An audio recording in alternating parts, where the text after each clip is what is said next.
Hello friends, radical classes पर आप सभी का स्वागत है। देखिए, आज हम बात करेंगे कि संविधान क्या है। संविधान क्या है, ये इस चीज़ को जानेंगे और साथ ही हम जानेंगे कि हम क्या पढ़ते हैं। हम पढ़ते हैं राज्य व्यवस्था यानी पॉलिटिकल साइंस या कॉन्स्टिट्यूशन। राज्य व्यवस्था, राजनीतिक विज्ञान या संविधान। क्या पढ़ते हैं, कैसे पढ़ते हैं, इन सभी चीज़ों के बारे में चलिए हम जानते हैं। देखिए, अब यहाँ पे आपको एक शब्द चमक रहा है, ये ग्रीन में पोली। ये पोली यूनान से निकला हुआ शब्द है।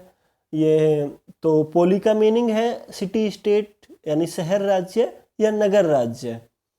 तो वहीं पोली से ये तीन शब्द आपके बने हैं, देखो, पॉलिटिकल साइंस और पॉलिटिक्स।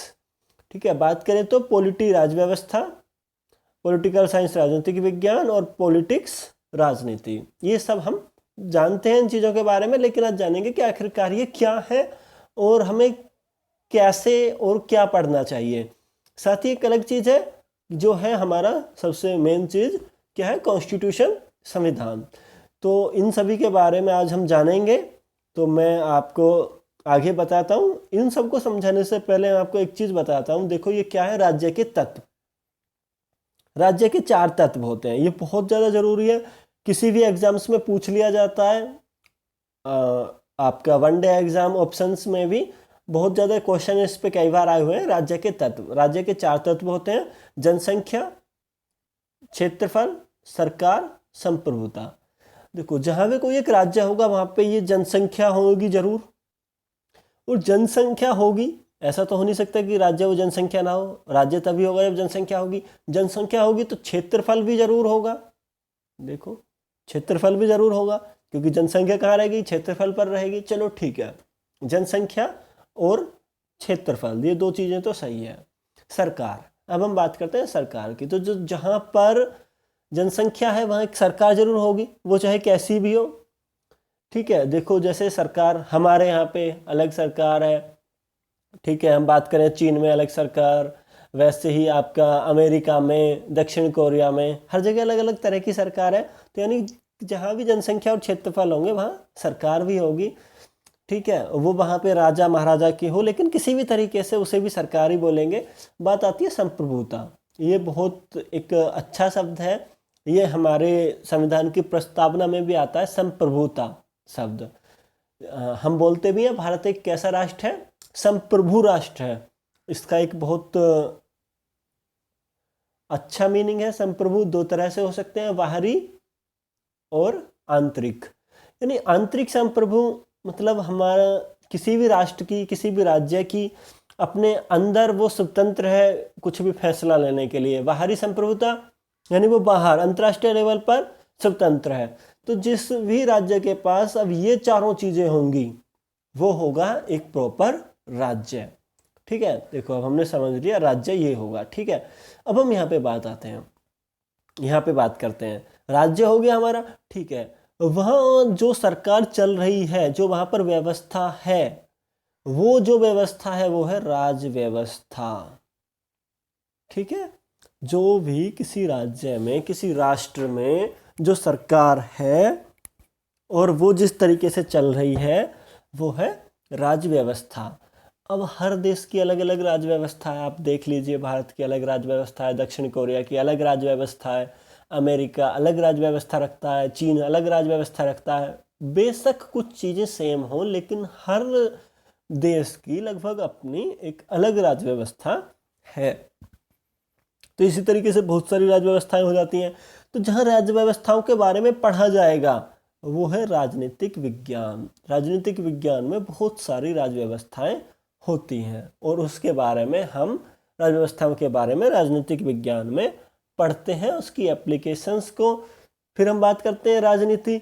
जहाँ पे इस राज्य व्यवस्था की एप्लीकेशंस को यूज किया जाएगा वो होती है राजनीति। ठीक है, अब हम बात करते हैं संविधान। तो देखो, जो राज्य व्यवस्था होगी वो किस तरीके से चलनी है, किसी राज्य की व्यवस्था किस तरह से चल रही है, वो चीज़ें जहाँ पर लिखी हुई हैं वो है हमारा कॉन्स्टिट्यूशन, संविधान। ये राज्य व्यवस्था जहाँ पर, ठीक है, चल रही है। और जहाँ पर राज्य व्यवस्था के बारे में लिखा हुआ है उस राज्य व्यवस्था के बारे में, वो होता है संविधान। ठीक है, चलो आगे चलते हैं। देखिए संविधान, बहुत सारे देश ऐसे हैं जहाँ पर लिखित संविधान है, जैसे कि Bharat, America, Australia, Canada, France, Ireland, दक्षिण अफ्रीका। ठीक है, बहुत सारे राष्ट्र ऐसे हैं जहाँ पे लिखित संविधान है। बहुत सारे राष्ट्र ऐसे भी हैं जहाँ पे अलिखित संविधान है, जैसे ब्रिटेन, सऊदी अरब, न्यूजीलैंड। ठीक है, तो लेकिन यहाँ पे अलिखित संविधान है, लेकिन राज्य व्यवस्था तो यहाँ की भी चलती है, वो बेशक अलिखित चलती हो। ठीक है, अब देखिए ये आपका, ये हमारी संविधान की किताब है, कॉन्स्टिट्यूशन ऑफ इंडिया, भारत का संविधान। ठीक है, कुछ इस तरीके से इसका कवर है। और ये हमारा भारतीय संविधान कहाँ पर रखा हुआ है? दिल्ली सेंट्रल हॉल में, जो एक लिथियम के कवर में है। ठीक है, चलो आगे चलते हैं हम। तो देखिए अब बात आती है, हम जो बुक पढ़ते हैं, देखो वो हम बुक पढ़ते हैं हमारी पॉलिटी से संबंधित, जो सबसे महत्वपूर्ण किताब है राज्य व्यवस्था से संबंधित, वो ये एम लक्ष्मीकांत है। इसका 6th एडिशन भी आ चुका है, भारत की राज्य व्यवस्था। ठीक है, हम इसके बारे में पढ़ते हैं। तो अब हम यहाँ पे बात करेंगे क्या कि ठीक है, देखो संविधान तो हमारा एक था, लेकिन संविधान में क्या लिखा है? वो राज्य व्यवस्था। लेकिन हम सीधा प्रॉपर राज्य व्यवस्था के बारे में ही पढ़ते हैं। भारत की राज्य व्यवस्था को पढ़ेंगे तो संविधान खुद ब खुद पढ़ लेंगे कि उसकी राज्य व्यवस्था किस तरीके से चल रही है। तो ठीक है, अगर हम सिर्फ संविधान ही पढ़ते तो क्यों ना हम एक संविधान की कॉपी ही मंगवा कर उसे पढ़ लेते, लेकिन ऐसा नहीं है, क्योंकि हमें संविधान नहीं पढ़ना, हमें राज्य व्यवस्था पढ़नी है। जब राज्य व्यवस्था पढ़ेंगे तो संविधान खुद ब खुद पढ़ेंगे, क्योंकि संविधान में ही लिखा हुआ है राज्य व्यवस्था के बारे में। ठीक है, चलिए आगे चलते हैं। देखिए मैं कुछ पॉलिटिकल थिंकर यानी राजनीतिक विचारकों के बारे में बात करूंगा। तो ये सबसे पहले जो राजनीतिक विचारक हुए हैं, तो इनका नाम है सुकरात। ठीक है, ये सबसे पहले राजनीतिक विचारक हैं। इनका जन्म यानी ये जो बिलोंग करते हैं वो यूनान से करते हैं। ठीक है, क्या होता है, ये सबसे पहले किसी राजा के खिलाफ आवाज़ उठाते हैं। राजा मतलब वहाँ की सरकार, सीधा सत्ता, राजा के खिलाफ आवाज़ उठाते हैं। क्योंकि पूर्व पहले काल में, पहले समय में कुछ ऐसी प्रथाएं रही थी कि राजा सीधे भगवान से आते हैं। यूरोप में कुछ ऐसी प्रथाएं थी कि राजा सीधे भगवान भेजता है राजाओं को चुन के। तो इन्होंने उसके खिलाफ आवाज़ उठाई थी सुकरात ने, और अपने विचारों को रखा था। बहुत अच्छे से लोगों ने इनके विचारों को सुना, समझा। लेकिन सुकरात अनपढ़ थे, ये चीज़ों को, अपनी बातों को, अपने विचारों को लिख नहीं सकते थे। ये सिर्फ लोगों को जागरूक करते, लोगों को समझाते, तो लोग समझते। वहीं से इनका शिष्य बनता है एक प्लेटो। ठीक है, सुकरात का शिष्य होता है प्लेटो। वो इनकी बातों को सुनता है, समझता है, और ये पढ़ा लिखा होता है। तो ये एक बुक लिखता है। ठीक है, कि कौन सी बुक लिखता है? ये बुक लिखता है द रिपब्लिक। बहुत मोस्ट इंपॉर्टेंट बुक है द रिपब्लिक, बहुत सारे एग्जाम्स में पूछी गई है। ठीक है, वहीं इस बुक को पढ़ाने के लिए एक एकेडमी खोलता है जिसका नाम होता है द एकेडमी। इसकी एकेडमी का नाम होता है द एकेडमी। कहाँ पे? एथेंस में। तो यहाँ से बहुत बार क्वेश्चन आए हुए हैं एग्जाम्स में। ठीक है, प्लेटो द्वारा एकेडमी खोली जाती है द एकेडमी एथेंस में, और प्लेटो सबसे पहले एक बुक लिखता है द रिपब्लिक, जिसमें वो अपने और सुकरात के विचारों को लिखता है। साथ ही साथ वो उसकी एक, प्लेटो की दूसरी भी एक फेमस बुक है, क्या है? The lodge. ठीक है, तो जो ये प्लेटो की एकेडमी है द एकेडमी, इसमें एक शिष्य होता है, इसका जो पढ़ रहा होता है वहाँ पे आखिरकार जो प्लेटो का शिष्य बनता है वो होता है अरस्तु।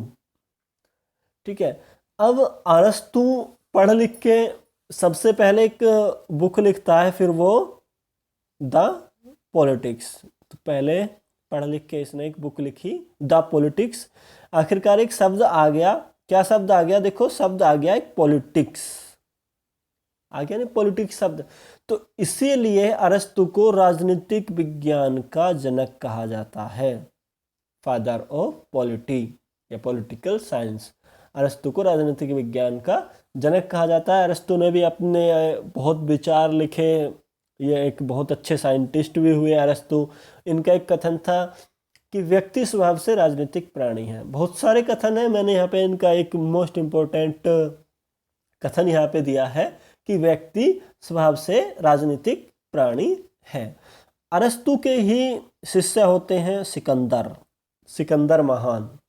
अरस्तु ने ही सिकंदर को पढ़ाया लिखाया सभी चीज़ें। अरस्तु दुनिया को फतह करने निकला, दुनिया को जीतने निकला था, लेकिन जब सिकंदर की मृत्यु हो जाती है तो अरस्तु बहुत ज़्यादा दुखी हो जाते हैं और वो अपने शिष्य के मृत्यु के वियोग में ही अपने प्राण त्याग देते हैं।